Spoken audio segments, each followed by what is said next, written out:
जय श्री राम। मंगल भवने अमंगल हारी, द्रवहु सुदशरथ अजिर बिहारी। जय सिया राम जय जय सिया राम। दीन दयाल बिरधु संभारी, हरऊ नाथ मम संकट भारी। जय सिया राम जय जय सिया राम। जय सिया राम जय जय हनुमान। फिर परमशीलवती और विनम्र सीता जी अत्रि जी की पत्नी अनसुईया जी के पैर पकड़कर उनसे मिली। ऋषि पत्नी के मन में बहुत अधिक सुख हुआ। उन्होंने आशीर्वाद देकर सीता जी को पास बैठा लिया और उन्हें ऐसे दिव्य वस्त्र और आभूषण पहनने को दिए जो नित्य नए, निर्मल और सुहावने बने रहते हैं। फिर ऋषि पत्नी उनके बहाने मधुर और कोमल वाणी से स्त्रियों के कुछ धर्म समझाकर कहने लगी। हे राजकुमारी सुनिए, माता पिता भाई सभी हित करने वाले होते हैं, परंतु ये सब एक सीमा तक ही सुख देने वाले हैं। परंतु हे जानकी, पति तो असीम सुख देने वाला है। वह स्त्री अधम है जो ऐसे पति की सेवा नहीं करती। धैर्य, धर्म, मित्र और स्त्री, इन चारों की आपत्ति आने पर ही परीक्षा होती है।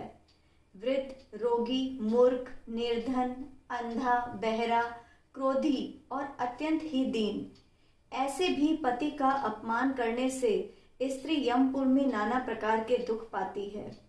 शरीर, वचन और मन से पति के चरणों में प्रेम करना स्त्री के लिए बस यह एक ही धर्म है, एक ही व्रत है और एक ही नियम है। संसार में 4 प्रकार की पतिव्रताएं हैं।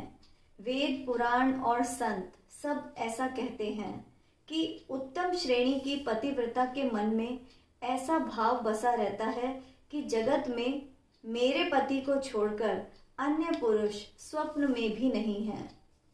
मध्यम श्रेणी की पतिव्रता पराये पति को कैसे देखती है, जैसे वह अपना सगा भाई, पिता या पुत्र हो, अर्थात समान अवस्था वाले को वह भाई के रूप में देखती है, बड़े को पिता के रूप में और छोटे को पुत्र के रूप में देखती है। जो धर्म का चिंतन कर और अपने कुल की प्रतिष्ठा समझकर बची रहती है, वह निम्न श्रेणी की स्त्री है, ऐसा वेद कहते हैं।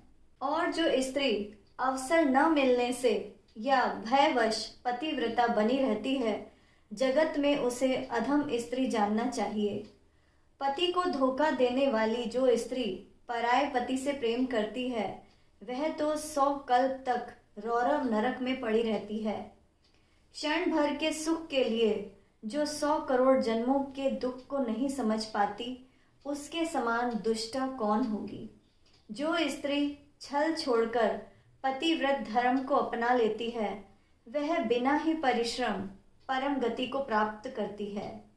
किंतु जो पति से विरोध करती है, वह जहाँ भी जाकर जन्म लेती है, वहीं जवानी पाकर भरी जवानी में विधवा हो जाती है। स्त्री जन्म से ही अपवित्र है, किंतु पति की सेवा करके वह अनायास ही अच्छी गति प्राप्त कर लेती है। पतिव्रत धर्म के कारण ही आज भी तुलसी जी विष्णु भगवान को प्रिय हैं और चारों वेद उनका यश गाते हैं। हे सीता सुनो, तुम्हारा तो नाम ही ले लेकर स्त्रियां पतिव्रत धर्म का पालन करेंगी। तुम्हें तो श्री राम जी प्राणों के समान प्रिय हैं। यह कथा तो मैंने अन्य स्त्रियों के हित के लिए कही है। जानकी जी ने सुनकर अत्यंत सुख पाया और आदर पूर्वक उनके चरणों में सिर झुकाया। तब कृपा की खान श्री राम जी ने मुनि से कहा, आज्ञा हो तो अब दूसरे वन में जाऊं। मुझ पर बराबर कृपा करते रहिएगा और अपना सेवक जानकर कभी स्नेह न छोड़िएगा। धर्म धुरंधर प्रभु श्री राम जी के वचन सुनकर ज्ञानी मुनि प्रेम पूर्वक बोले। ब्रह्मा, शिव और सनकादि सभी तत्ववेता जिनकी कृपा चाहते हैं, हे राम जी, आप वही निष्काम पुरुषों के भी प्रिय और दीनों के बंधु भगवान हैं, जो इस तरह के कोमल वचन बोल रहे हैं।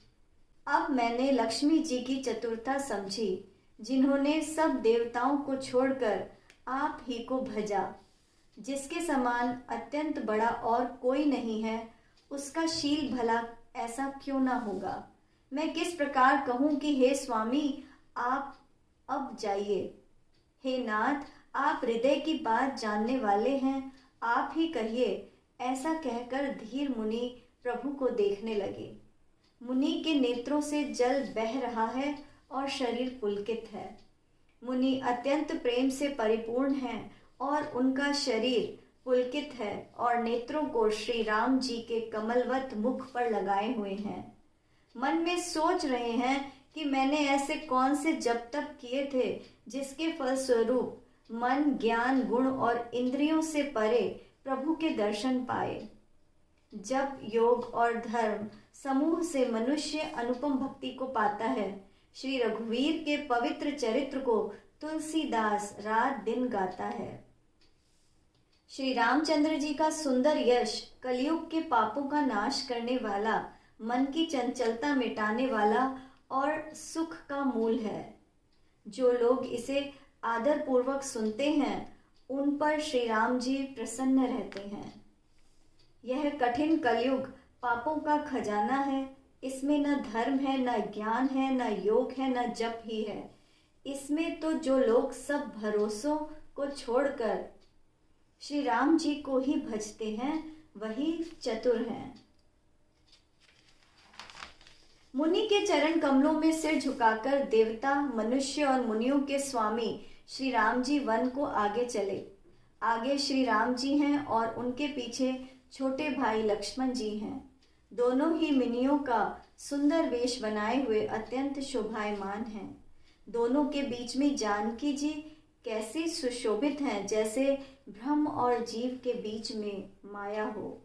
नदी, वन, पर्वत और ऊबड़ खाबड़ घाटियां सभी अपने स्वामी को पहचान कर सुगम रास्ता दे देते हैं। जहाँ जहाँ देव श्री रघुनाथ जी जाते हैं, वहाँ वहाँ बादल आकाश में छाया करते जाते हैं। रास्ते में जाते हुए विराध राक्षस मिला। सामने आते ही श्री रामचंद्र जी ने उसे मार डाला। श्री राम जी के हाथ से मरते ही उसने तुरंत सुंदर दिव्य रूप प्राप्त कर लिया। उसे दुखी देखकर प्रभु ने अपने परम धाम को भेज दिया। फिर वे सुंदर छोटे भाई लक्ष्मण जी और जानकी जी साथ वहां आए जहां मुनि शरभंग जी थे। श्री रामचंद्र जी का मुख कमल देखकर मुनिवर के नेत्र रूपी भंवरे अत्यंत आदर पूर्वक उसका पान कर रहे हैं।